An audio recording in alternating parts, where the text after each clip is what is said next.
Duh. Oh yeah. We've wandered the money we. Yeah. We've won. Yeah. We've wandered the money, I guess. We've wandered the money a weary fold. What do you mean? Uh, it's just yeah. Yeah. Yeah, so that one is right here. We've wandered many, yeah, many a weary foot. Yeah, money, money, yeah. Yeah, we've wandered a man, wandered, yeah. We've wandered a money, da, money. Oh, sure, sure. Yeah, you're right. Did you want to do a piano solo in the middle of Old Lang Syne? Fair. Yeah, if y'all want. Just not the. Oh, cool. So yeah, we just got. We don't have many. 318 and 51. 51. Yeah. Yeah. Yeah. Just bring the hymnals up, and it should be good. Thank you. Mm, where to put this? Is this a problem if this is right here? No. Okay. Cool. All right. Thanks, Heather.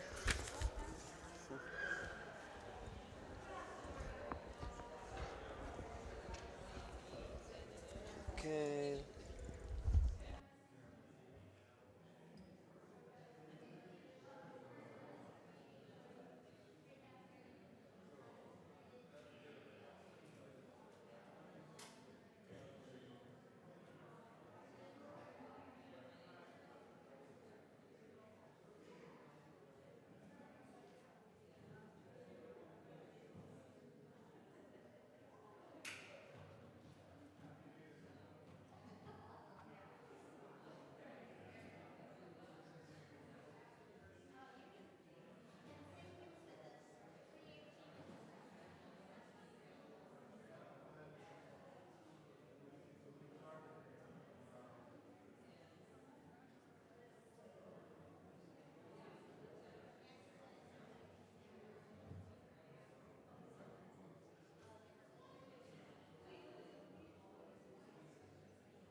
This is a poem by the Buddhist monk Thich Nhat Hanh.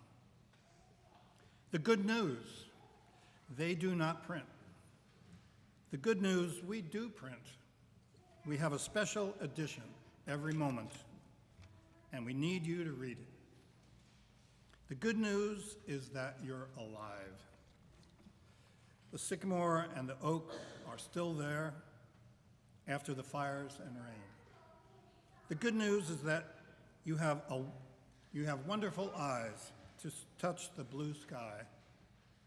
The good news is that a child is there before you. You have arms. Hugging is possible. They only print what is wrong. Look at each of our special editions. We always offer the things that are not wrong. We want you to benefit from them and help protect them. The dandelion is there by the sidewalk, smiling its wondrous smile, singing the song of eternity. Listen, you have ears that can hear it. Bow your head, listen to it. Leave behind the world of sorrow and get free. The latest good news is that you can do it. Please rise and sing number 318, We Would Be One.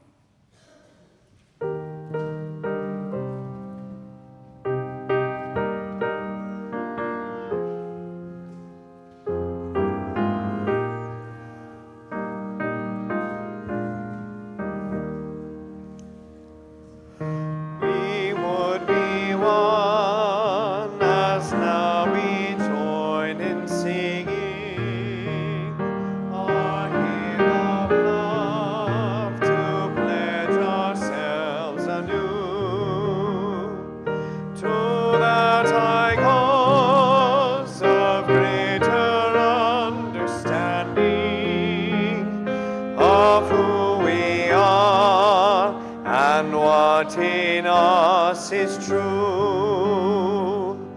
We would be one in living for each other, to show to all a new community. We would be one in building for tomorrow. A nobler world than we have known today.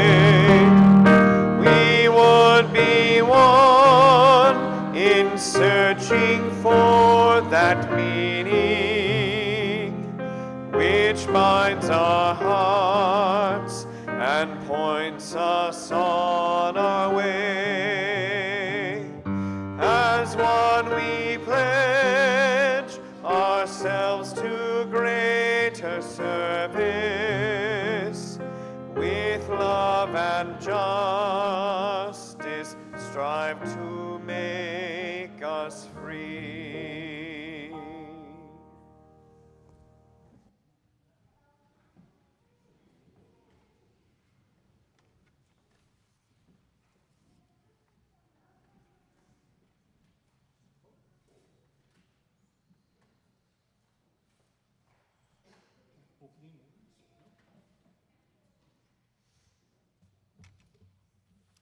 Good morning. I wrote these chalice lighting words yesterday as I was thinking of the year ahead, and I want to share this with you. Some things endure. Even in a world that's changing every minute, even in the face of heartache and setbacks, even when hope wavers, some things endure, like our belief in the inherent worth and dignity of every person, in our belief that we are all part of a marvelous interconnected web of existence held together by love. We kindle our flame this morning as a reminder that indeed some things endure.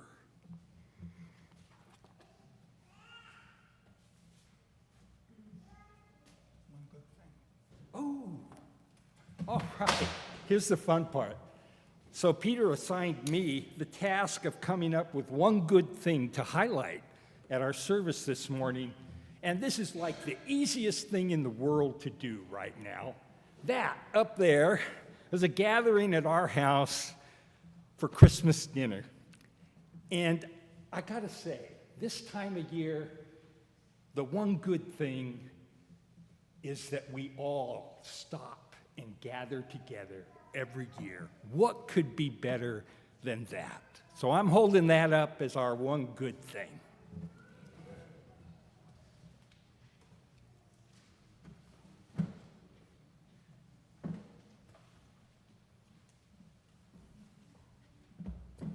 So we have a story today. So if there are any young people, old people with young at heart and who want to come and sit on the steps and hear a story, come on up. Come on up. Don't be shy. I'm not sure.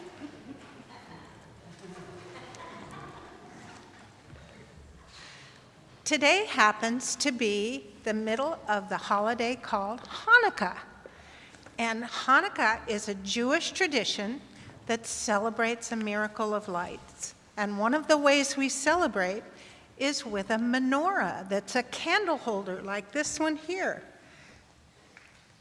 And you'll see that there are several places for candles, and some of them have candles and some of them don't.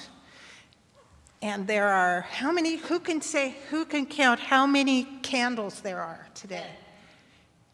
10. No, not 10. Count again. How many candles are in here right now? 9, I'm sorry. There's 9, and one of them is taller than the other one. So there are 8 candles and 1 tall one that's a helper candle that lights the others. There's places for 8 candles, but there are only 5 of them right now. And if you listen to the story, maybe you'll find out why there are 8 places for 8 candles. One other thing about the menorah, they come in all sizes and shapes.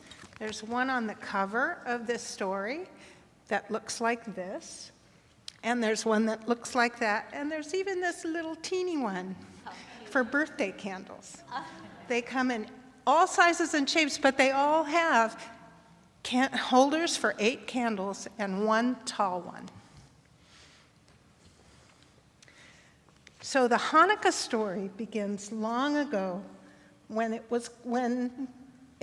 Israel, when it was called Judea. At that time, the Jews who lived there were farmers and shepherds.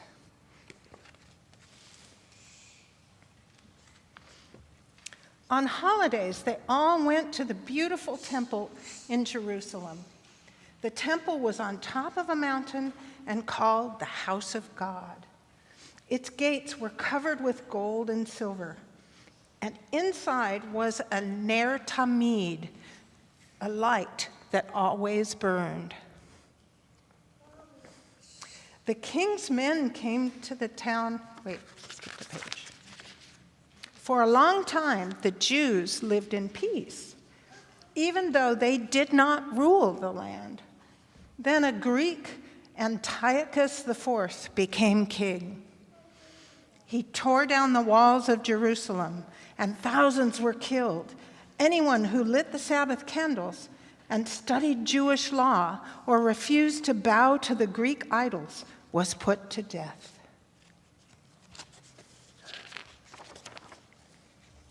The king's men came to the town of Modi'in.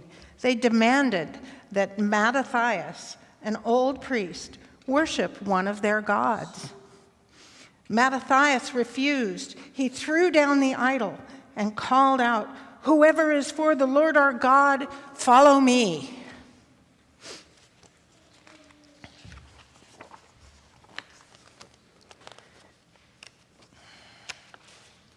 The pages are sticky. Mattathias ran to the hills. He and his 5 sons and many other Jews followed him. Antiochus's army chased after Mattathias, but when the soldiers came near, the brave Jews hiding behind large rocks and inside caves attacked, and then they ran away into the hills.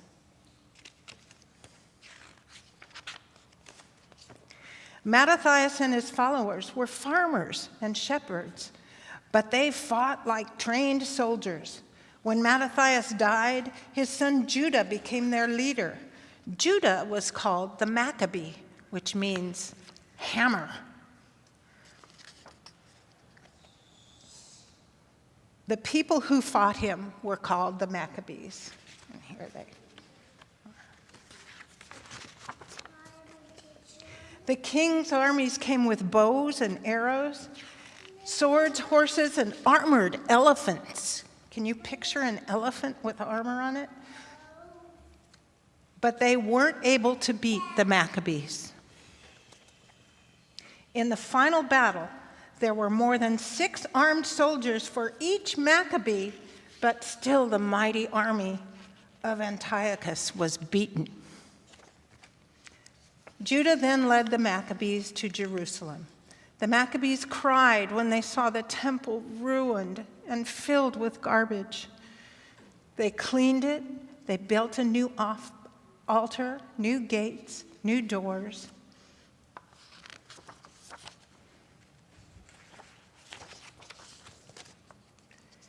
On the 25th day of the Hebrew month of Kislev, the temple again became the house of God.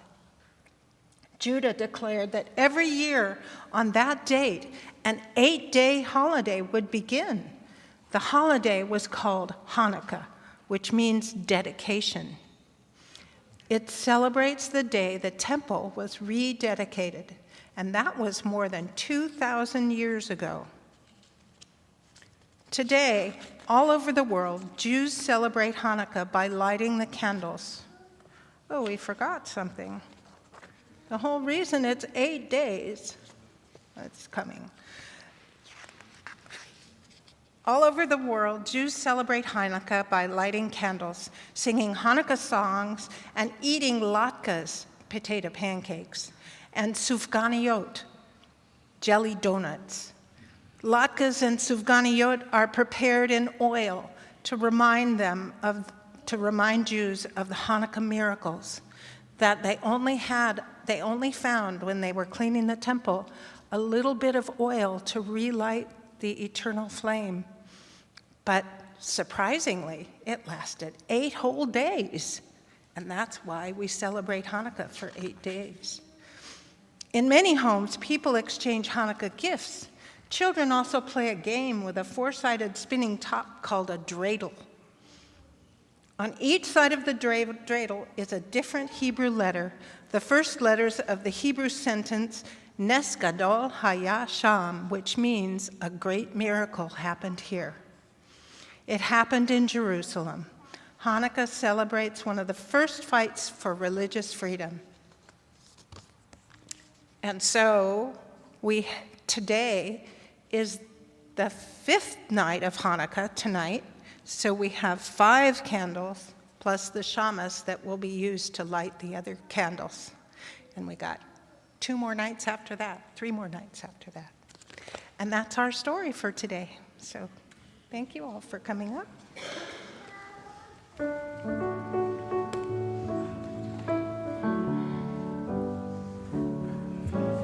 hold you in our love as you go. May your heart be at peace as you go.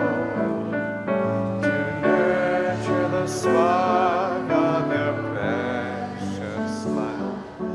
We hold you in our love as you go.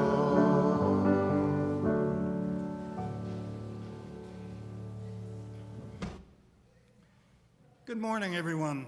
Welcome to the Unitarian Society of Santa Barbara, our community of faith and our spiritual home, where we support and encourage each other on our journey through life. Whether you are here in our sanctuary or tuning in from home, people of goodwill are welcome. If you are visiting us today, a special warm welcome to you. Please be sure to sign our guest book and stay for our time of fellowship following the service so that we may greet you more formally. I'm Peter Hale, a member of your worship arts team, who, along with Ken Ralph, Nancy Beiser, Matthew Gossett, and Heather Levin, are your hosts for this morning's service. If you have ever had dinner at our house, you know that dessert is not served until everyone has shared 3 good things that they either observed or had happened to them on that particular day.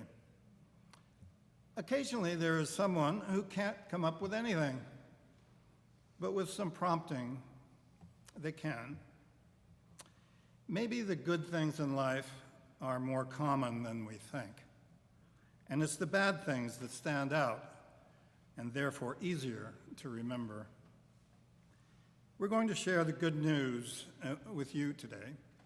It's not an event, it's a way of thinking and interpreting the world that offers hope and resilience for the coming year.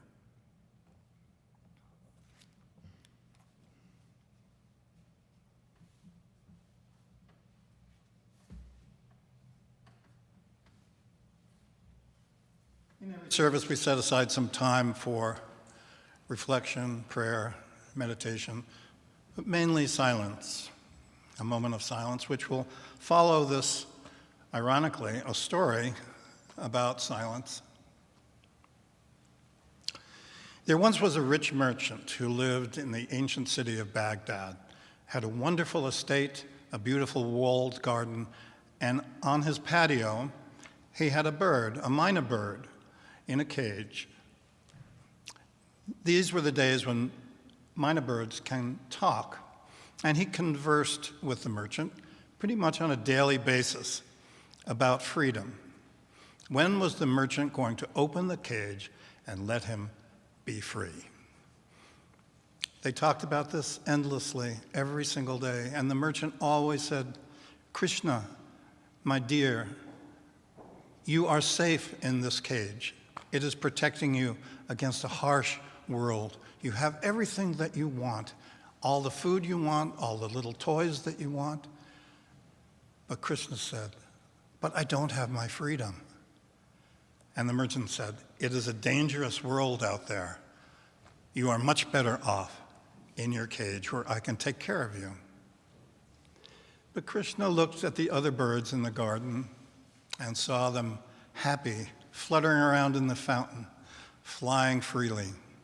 And he wondered how he was ever going to get out of this cage. During one of their conversations, Krishna mentioned that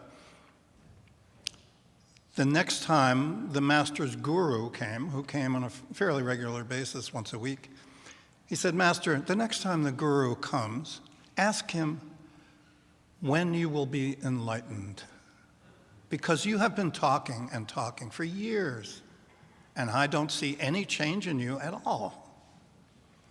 The guru thought, okay, the master wants to know when he will be enlightened. He sat there and thought, said nothing. Eventually, he got up and left without a word. The merchant was stunned. He was expecting to hear some information about his enlightenment, but none happened. But Krishna saw what happened, and the very next day, he stopped eating. He stopped drinking.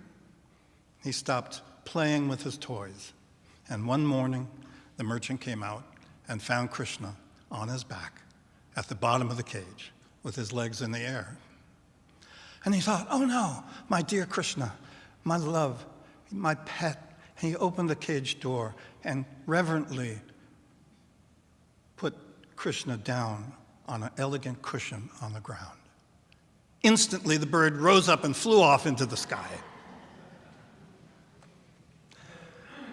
So Krishna taught the merchant that silence can liberate.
don't know if you've noticed, but the sun has come out. And I'm sitting here on the chancel looking at all the light flowing through these amazing windows, particularly that window back there, the original rose window in the church. I invite you all now, please, stand up if you want. Stand up in silence and look around at these wonderful colors and light that we have going on here. And you might even make a little eye contact with a few of the people around you that you've seen so many times over these Sundays, and maybe some new people that you've never met before.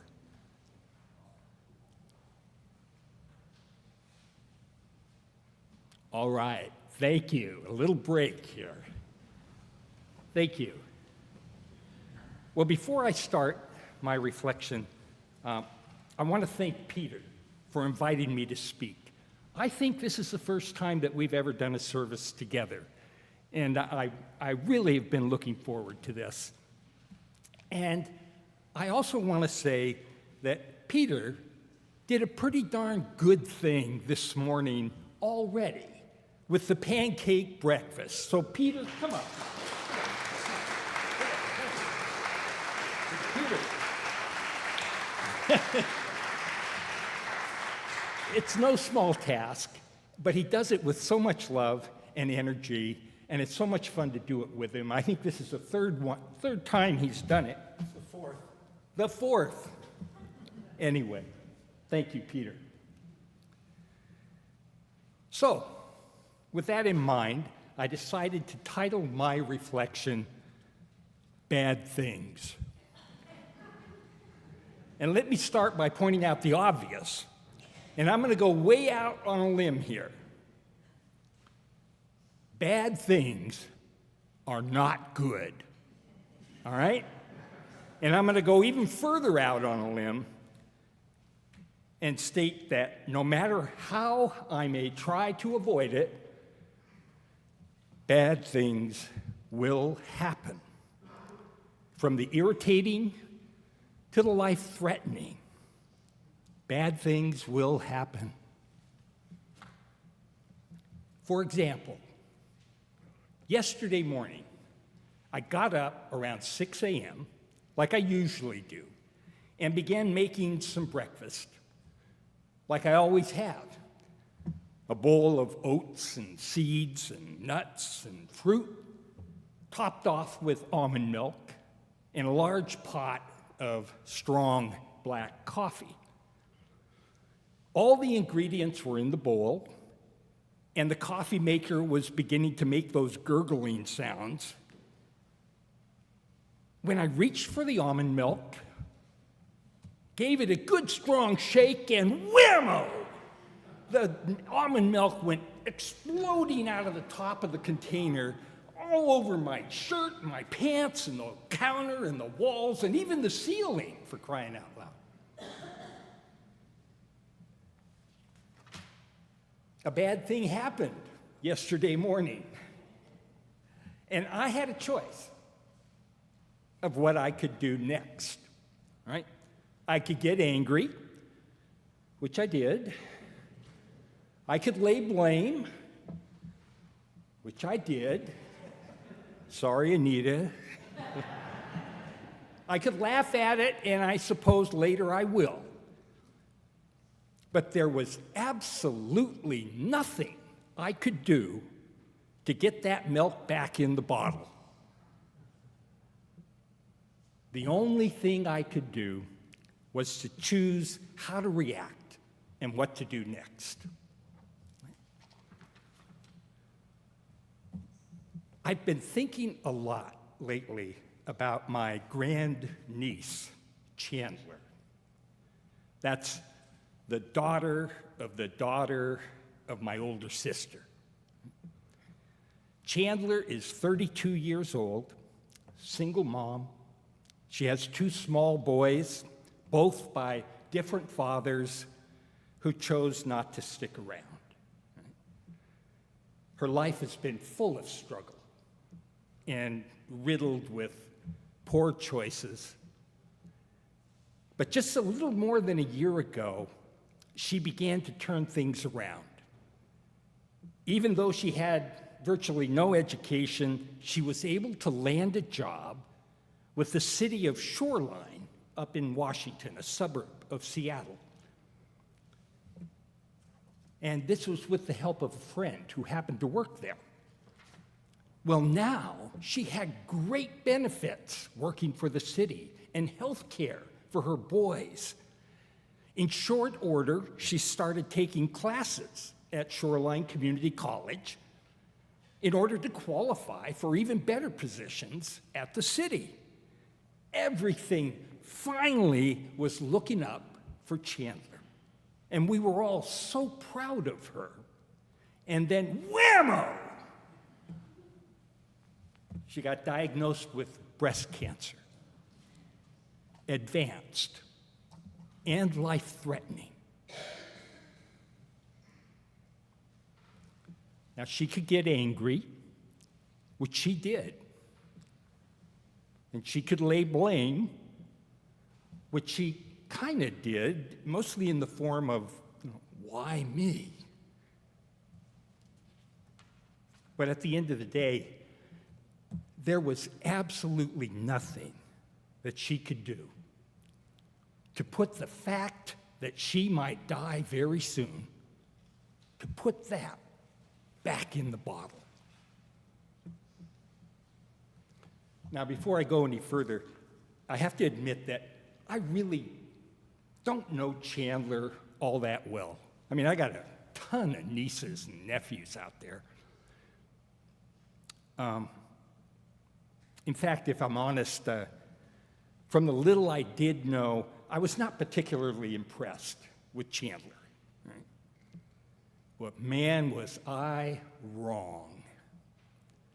I found out that she told her grandmother, my sister, that since there was nothing she could do, even with the chemo and radiation, to eliminate that uncertainty about whether she was going to live or die, and die soon.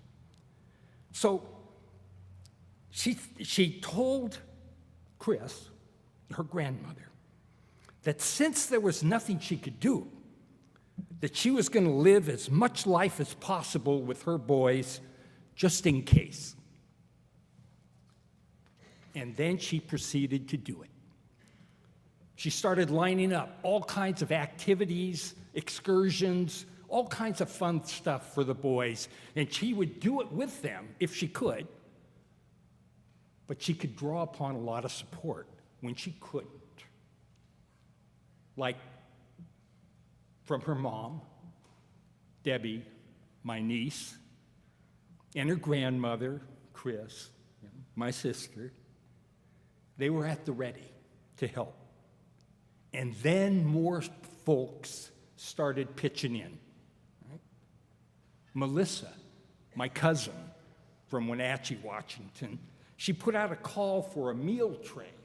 I don't know if you know what that's about, people contributing, bringing food to the house, or now with DoorDash, you could call them up and, make contributions so that she could just order from DoorDash to feed the boys. Well, anyway, Melissa sent out this call, and it started to spread. And the response was overwhelming, the amount of food that people were willing to come and share. It was Chandler. And a few days later, Chandler sent out a group text to everyone to thank them. And then she told us that she had spent the last 2 nights in tears, just thinking about all the people who loved and cared for her and her boys. She had no idea. And yet, the bad thing remains. The fact that no one knows, even today, if Chandler will die soon. That milk can't be put back in the bottle. Chandler can't change that, but she certainly has taken control of what happens next and what to do in the meantime. And I'm totally moved by what Chandler has accomplished, and it's a lesson for me in my life.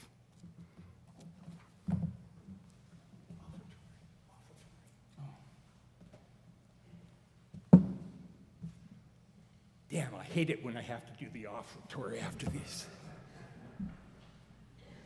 Well, as most of you may know, we contribute 25% of our offering every time we do a collection to a particular organization.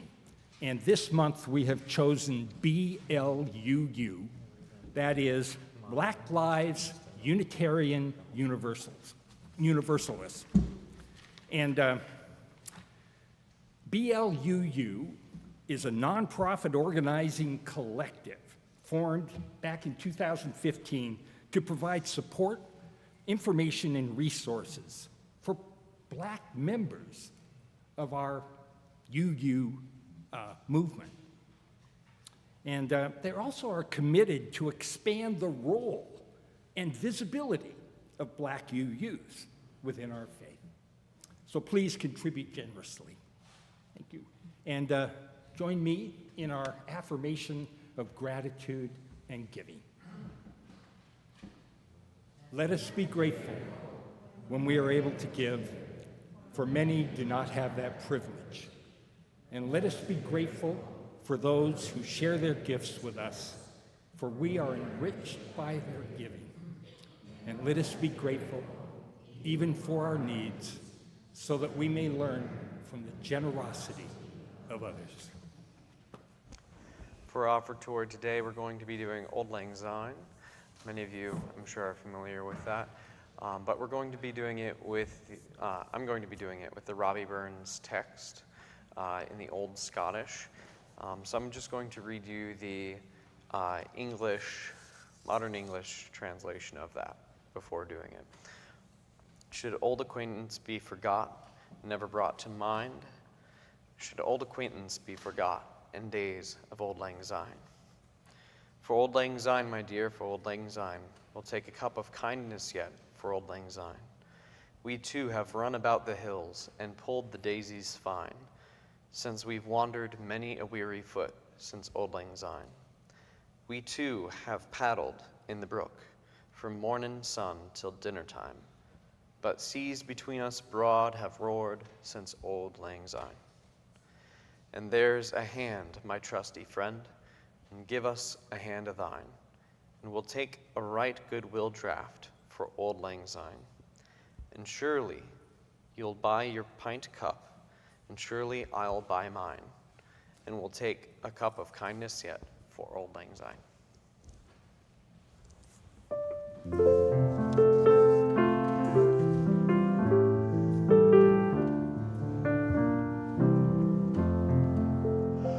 Should old acquaintance be forgot and ne'er brought to mind?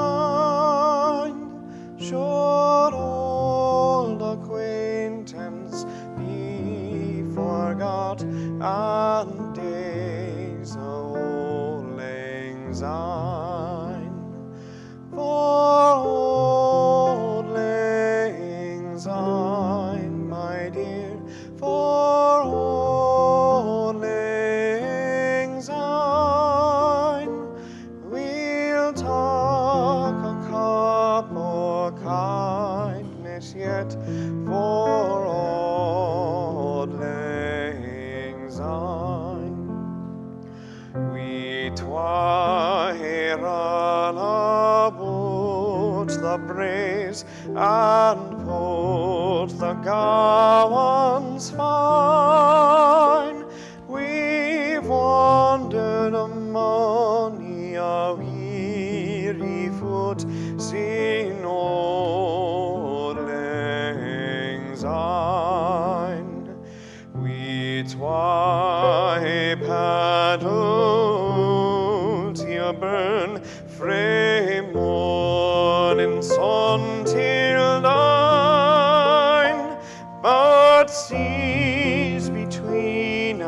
spreder sin odläng sein, forläng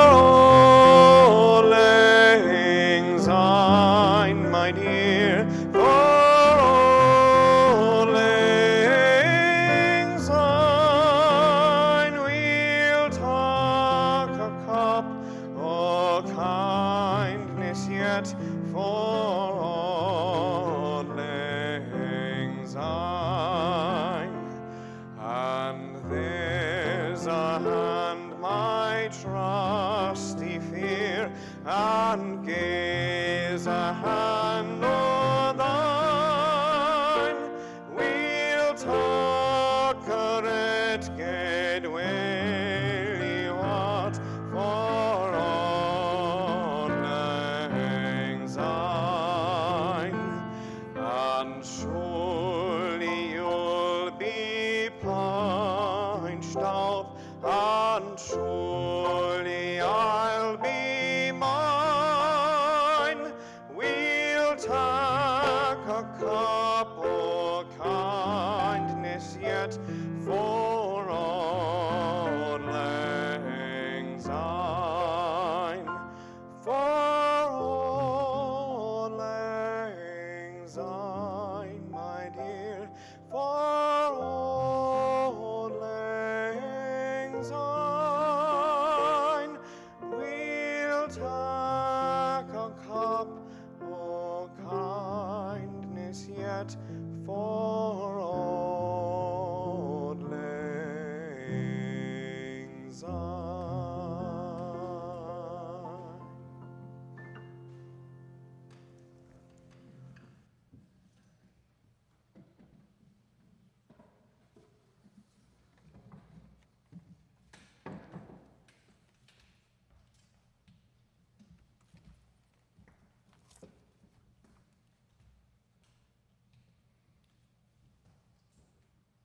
This is a story some of you may be familiar with. There once was a farmer whose horse ran away. His neighbors said, "I'm so sorry you lost your horse. This is most unfortunate." And the farmer said, "Well, we'll see." The next day, the horse came back, bringing 7 wild horses with it. And the neighbors congratulated him, for now he had 8 horses. "Well, we'll see," said the farmer. The following day, his son tried to ride one of these wild horses and fell off and broke his leg. The neighbors commiserated with the farmer and said, "How awful." "We'll see," said the farmer. The very next day, the conscription officers came around to draft the young men into the army. And they rejected his son because he had a broken leg. "Isn't that great?" they said. But by now you know what the farmer said. We never know what the consequences of either misfortune or glad tidings will be. One thing for sure is that life is uncertain. We interpret an event as good news, and the situation spirals out of control for the worse. Likewise, bad news can evolve into unimagined good fortune. I know this service is about good news, but let me tell you about the worst week of my life. I was living in New Haven, Connecticut. It was the wintertime. My best friend, who I'd been rooming with, decided to move to California. So I was alone for the holidays. So to make up for it, I went mountain climbing, rock climbing. In New Haven, there's a big rock. It's called Red Rock, and a lot of people use it for rock climbing and climbing up. And I didn't have a lot of experience doing that, but I did it anyway because I was bored, and I fell and injured my back severely. And I couldn't walk for a while, and the pain was terrible. And we had a terrible health plan. I was working at an architectural firm. I really loved my job. It was what I was trained to do. But there I was, flat on my back. Eventually, I had an operation, but even that did not ease the pain very much, and my leg was numb, and I was struggling around on a crutch. But while I was in the hospital, my girlfriend came in with a big black garbage bag and said, "Here's your stuff. It's over," and left. I said, "Well, okay, I still have my job." Then the owner of the architectural firm came in, sat by my bed, and I was so thrilled because he had an aversion to being in a hospital. His kids always said he hated hospitals. Well, there he was, came and sat down. And I thought, oh, this is great. And he said, "I have some bad news. You're going to have to be laid off, along with half of the rest of the studio. Not enough business to support the full staff." And he left. So there I was. I finally got out of the hospital. These were the days when an operation that's simple now, you had to stay there for a week. So I finally got out of the hospital, went back to my apartment, and it had been broken into. I got up to the third floor where my apartment was. I had to walk up, of course, on my crutch. And there was the door and splinters hanging there, and my stereo and a couple of other things, TV and microwave. They took my microwave. That was all gone. And it was wintertime. And in New Haven, wintertime means the season of mud. You know, it never gets cold enough to be a white Christmas. It just rains, and it's really cold. And there I was.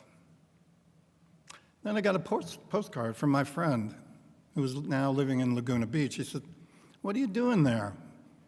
Why don't you come out for a visit?" I thought about that, and I wrote back to him and said, "Yes, I'll do that." I had never been to California before, but I had a garage sale. I sold everything, packed up my car, and came to California.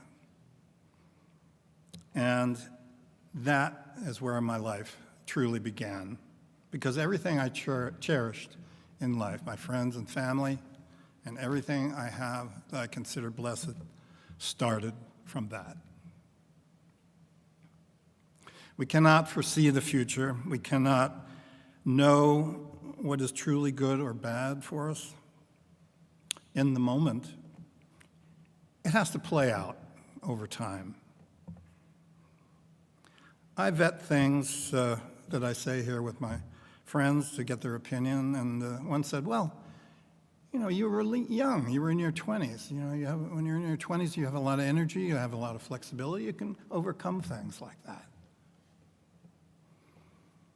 The year 2008 started out for me with heart surgery. Then the bottom fell out of the market, as you may remember, and we lost half of our investments.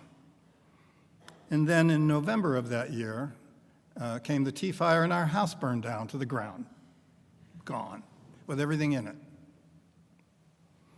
I was 61. But of course, by then, I had a wonderful partner, a family, and this community.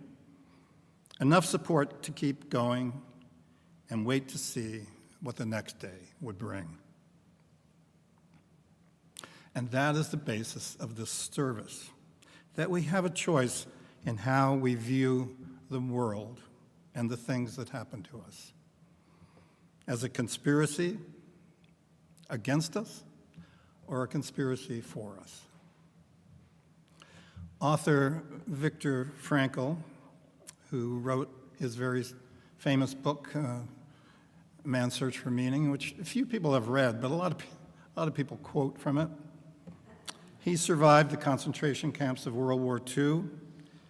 He made the profound observation that even in the vilest of circumstances, some people chose to help others, even without hope, without anything at all. They shared what they could, even if it was only a touch, a smile, or an embrace.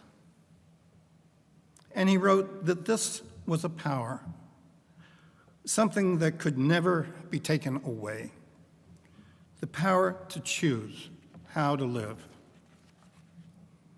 how to respond to circumstances, to encourage others when all seems lost. In conclusion to that, I'll just say that life happens. It comes to us or upon us. There's nothing intrinsically good or bad. We have the power to decide which is which. And that is the latest good news. Our closing hymn is number 51, Lady of the Season's Laughter. This is one of my favorite hymns. We don't sing it very often, but it expresses the perfect sentiment for going into this new year. Please rise, and when we're done singing, let's join hands and hear our closing words and our closing song.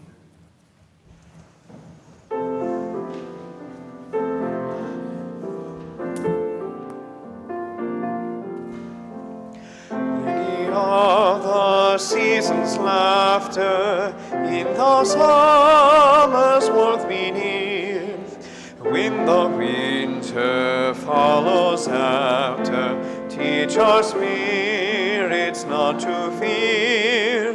Hold us in your steady mercy, Lady of the turning year.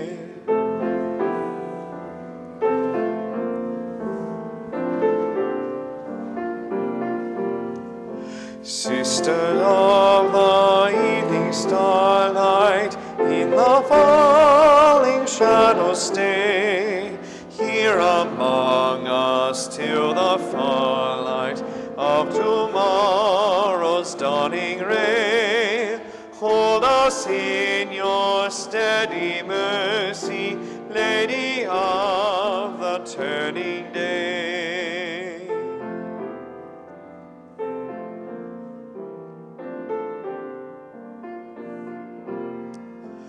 Mother of the generations, in whose love all life is worth, everlasting celebrations bring our labors safe to birth.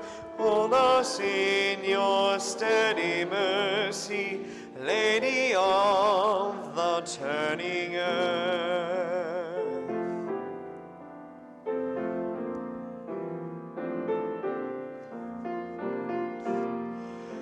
Goddess of the time's progression, stand with us when we engage, hands and hearts to end oppression, writing history's fairer page. Hold us in your steady mercy, Lady of the turning age.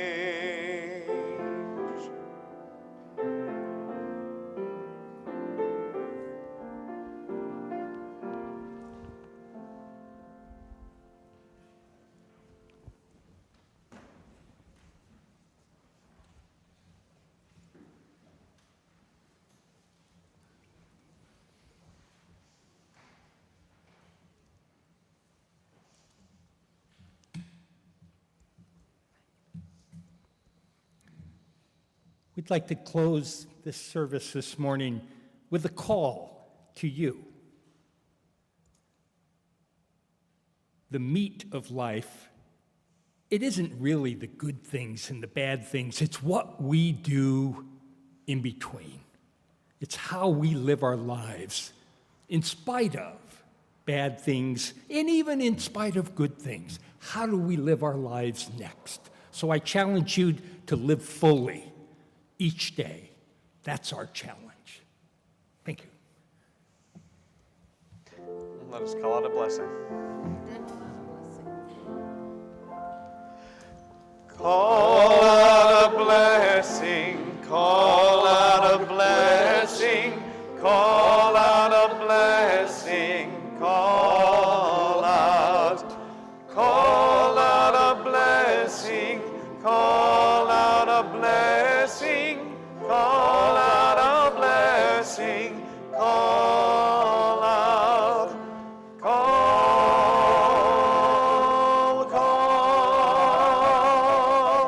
call out a blessing, call out.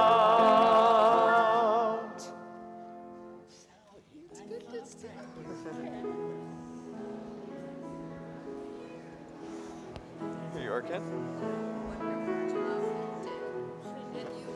Thank you. Oh, thank you so much. Never really heard your voice. Oh, yeah. Thank you. Here you go again. Thank you. Well, thank you for your words today. It was wonderful. It was really wonderful.